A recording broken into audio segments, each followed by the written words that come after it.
Hey y'all, this is AL Thick Madame, and this is the recap review for Ready to Love.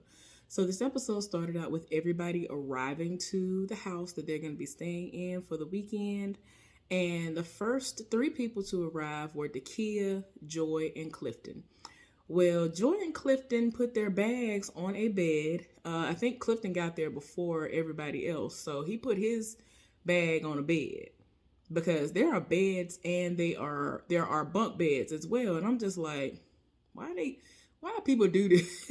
Why y'all be having these bunk beds, Lord? Like, I'd rather you have like a regular size bed, a full, what they call it, a full, I don't know, because I have king size, I don't know, but I would rather you have a regular size bed than to have bunk beds. Like, why? Where ain't nobody bringing no children? What is going on?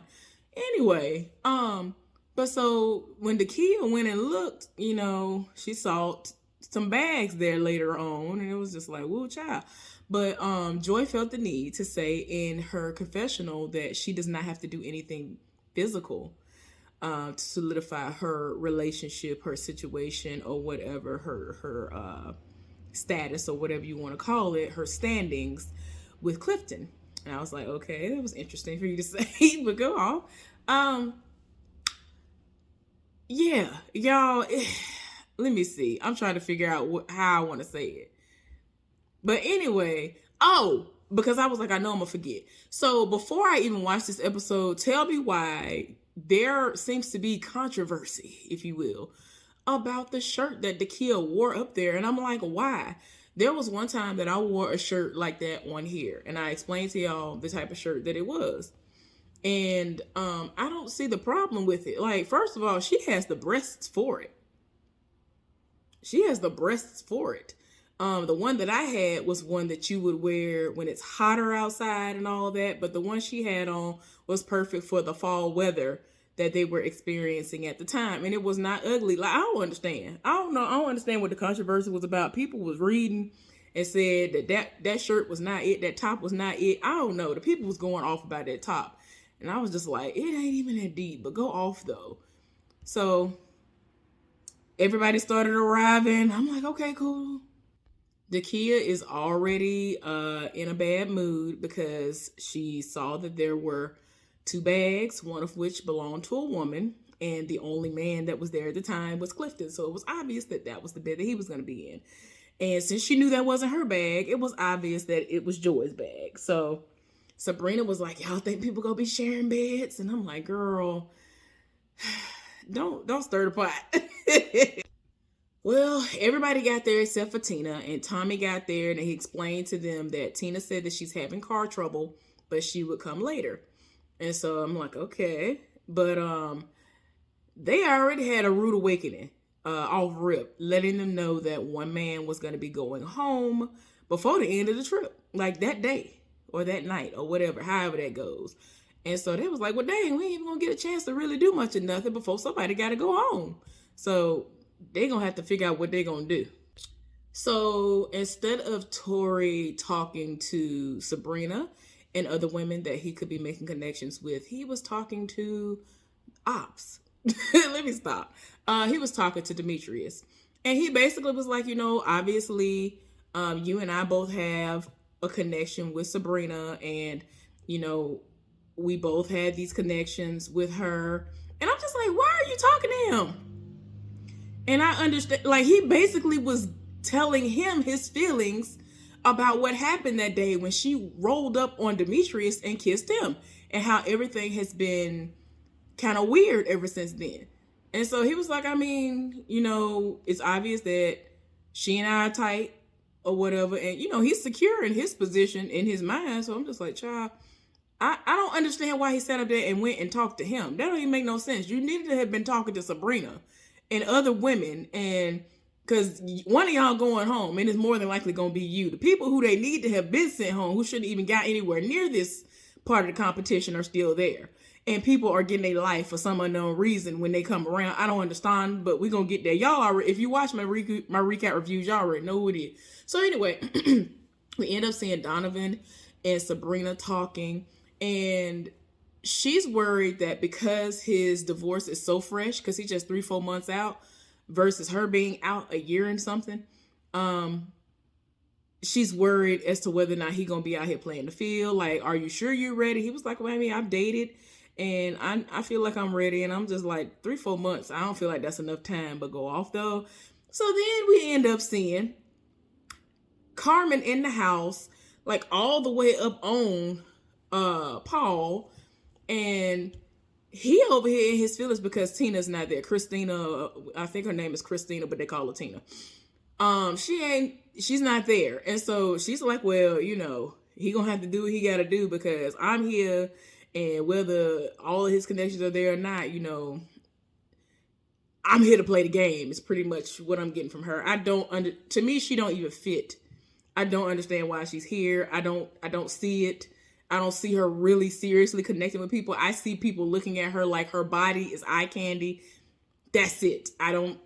She does not fit in at all. And so he over here to fed her a little bit of salad. And I'm just like, it seems so forced. It's like she's really trying to force stuff. And I don't see genuine connections being made between Carmen and anybody else. I don't see it. So anyway, we end up seeing Dakia and Clifton talking, and it was not, it wasn't like he was here for her. She was just like, I'm not bringing up nothing. I'm not bringing up his connections. I'm not bringing up. It just was, it was kind of cringe watching it. So then we ended up seeing just people who aren't even connected at all, just having conversations and just talking. And I was just like, child, why? Like, I guess it was just like, you know, I need to vent to somebody. Let me just talk. Like, everybody who ain't here for the other person was just talking. And I was like, okay. Carmen had to be extra. And she came outside with this fur on. And I'm just like, I live in the DMV. And I'm just like, girl, fall was not that bad. Like, fall, I'm talking about the fall that just happened. Fall was not that bad. And yeah, the sun was going down, and then it became kind of nightfall. Fall was not that bad here. Winter has been ridiculous here. So I'm just like, you're being extra. Now, everybody who had on like a little hoodie or a little light coat, yes, there was a need for that when the wind was picking up. But her having on that fur, I was like, girl, please stop. Stop all of the shenanigans. So she went over and was talking to Donovan, and he over here rubbing her leg. I'm like, I don't be seeing these connections. What, do y'all see the connection? I don't see it. I don't see it. I just feel like everybody is there to screw. Y'all are all ready to screw. Like, only 1 or 2 people on here that I could tell off rip, okay, you really are ready to love.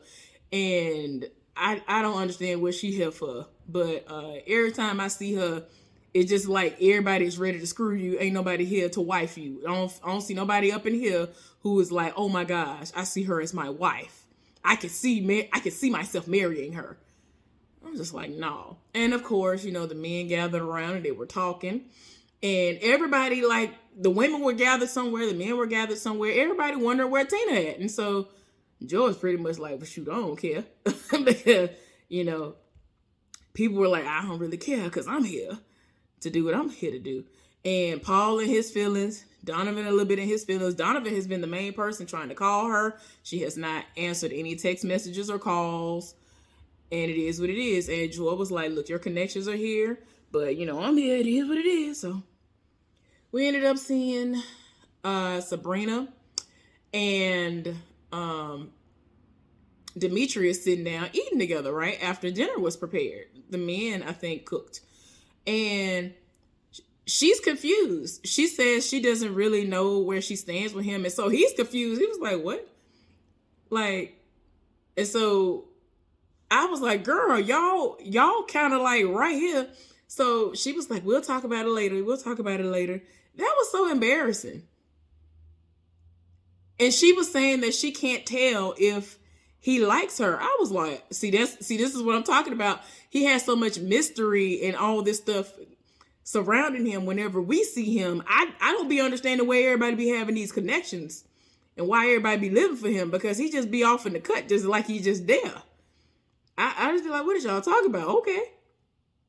So anyway, I guess everybody's done eating, and then we see Clifton and Joy come out in onesies. He has on a Minions onesie. I don't know what kind of animal onesie she has on. It might have been Madagascar or somebody. I don't know. But they came out there, danced and everything, and was hopping around, jumping, having a good old time. The kid was not here for it. And she was just like, yeah, apparently y'all already had this plan ahead of time. Like, I feel played. I feel like y'all tried it. Like, somebody could have told me something. And I'm just like, child, this is crazy. So while Clifton and Joy are having their fun, I'm talking about they have a good old time dancing and doing the most together, to the point where they tried to show Sabrina and Demetrius talking, that all you see is Joy all in the carriage. I was like, oh my gosh. Like, you could see like the side back of her. I was like, oh my gosh. It's crazy because they were over there trying to talk, and she was in the confessional like, look, I mean, I have shown him that I like him, and, you know, she basically does not feel the same energy. And that's something that a lot of women need to understand. You give way too much energy to a person. Like, when you've gotten to a point where you're giving people more energy than they giving you, you need to pull back. You need to pull back and see if they're going to start matching the energy that you're giving out. And that's what I've had to do personally. A lot of people don't understand that you end up draining your own self by putting out all this energy because you living for somebody that don't live for you in that same way. And like I said before, all Demetrius does is sit back in the cut, and the women come to him because they just live for the beard and the bald head. And I just be like, we don't ever see him really rolling up and doing all that. But he's like, I like her though. And I'm just like, I cannot tell. So then Sabrina and Tori ended up speaking, and I'm just like, why did you wait so long to say what you should have said within 24 hours of that situation happening? He sat up there and told her how he felt. And I'm just like, yeah, there was a shift in your attitude. Instead of you saying, you know what, okay, I see what's going on here. And instead of you stepping to the situation saying, okay, I see what was going on, and trying to plan your next move and making your next move your best move, you just sat up there and just accepted defeat. And then you've just been wallowing in your sorrows because your connection is connected with other people. And they basically decided that they're going to be friends, they're cool or whatever. And I'm just like, that is stupid. That is stupid. Y'all fell off because you decided not to speak up. He talking about he wish her luck, and now he trying to figure out his place. And I'm like, ain't no place. Like, everybody else pretty much has decided who they're gonna deal with. Again, I don't know why Carmen is there. I'm not understanding. I will never understand why y'all allowed Paul to stay on this show, because he brings absolutely nothing, in my opinion. I'll just be like, what y'all talking about? So the next day came about, and Joy and Clifton woke up together. He was here for it. He was like, it's like waking up on Christmas Day. She over here opening up the windows and all this other stuff, just enjoying the view. It just is what it is. And I don't know if anything sexual went down, but it is what it is. They liked the situation. Donovan is continuously calling and texting Tina, trying to figure out what she got going on, because that was one of his connections. So we end up seeing Joy and Clifton after they've had brunch or breakfast or whatever, and they go out and they're talking. And it confused me a little bit, because Joy wanted to talk to him because he has said and has explained at some point that he's had chemistry with somebody else, that someone else is Dakia. And I'm like, Dakia don't even have a dog in this fight, like, right now. Like, Dakia mad because they have already said, oh, well, we gonna cuddle up on the couch and all this other stuff. And Dakia said this man ain't hardly said, hey, bye, nothing to her this whole time. So she really is feeling the way. I just want to say this before I forget. Joy looked so good without makeup on. When she didn't have makeup on in this scene, it made her look younger, and she looked so refreshed, and she looked so good to me. I was just like, yes, ma'am, no makeup. Do that. Do that. I look rough and I just don't wear makeup. I just be looking toe down. But she looks so good. I'm here for it. Skin was clear, all of that. So they had that conversation and it seemed like she had some, some just questions and just like, where everything go, like with your picks and your chooses and the chemistry and all this other stuff. I was like, I can't believe she asking this. But at the same time, I get it, but it was like, it kind of threw me off. So Dakia and Sabrina are talking, and like I said before, she was explaining how she was confused, but Sabrina went to check on her because she was like, I noticed that you seem kind of off, and she thanked her for coming to check on her. And so she was like, okay. So when they came out with the onesies, and first of all, when I saw the bags, I knew like, oh, okay. But it's crazy because we had these plans. So how you gonna tell me we had these plans, but you already done planned with her? Y'all gonna sleep together, and y'all packed onesies, and y'all planned on wearing them on the trip together. Like, you done did the most. And I thought that we solidified something when we went to this oyster bar or whatever, but no, apparently not. But she's feeling blindsided, and at this point she might need to self-eliminate because I don't see nobody else there who she really should even deal with. Child, Paul and Dakia ended up meeting up. They were sitting on the dock of the bay watching the time roll away. And he was like, oh, well, I had one date with her and it went well. And he pretty much is like throwing something out there because the connection, I got to use the air quotes, his connection ain't there. Tina's not there. So he was like, all right, let me see what she got going on. She seemed like she had substance and they talking. And she here for him. And I'm just like, no. I feel like this is a Hail Mary. Oh, let me just, in the 11th hour, I guess. Let me see what it's hidden for. I'm not here for it. I'm not here for him. I'm not here for this so-called connection. And he over here trying to figure out what he gonna do because now he got to scramble because he thought Christina was gonna be the one. And I'm just like, she ain't even there. Well, Tommy ended up showing up and he was like, the women, we got to go over here and deliberate to see what it's gonna be. And so they went off and they talking. And they had been saying some names. And ultimately they had Sabrina to go up and be the spokesperson. And they had Tori and Paul, I think, to come down. And they pulled foolishness yet again, where they had it where they didn't say who went home. And I'm just like, y'all could have taken 10 to 15 seconds to say, Tori, you going home. Paul, you going home. Both of y'all going home. Something. Y'all could have did that in 10, 15 seconds. I'm so sick and tired of when they do that. Because all they gonna do is come back on the next episode and take 10, 15 seconds to say that when they could have did that now. That's been getting on my nerves. But anyway, thank y'all for tuning in to Ready to Love. Well, ain't nobody ready to love for real. Subscribe to my channel. Give this video a thumbs up. Let's talk about it down in the comment section. Bye, y'all.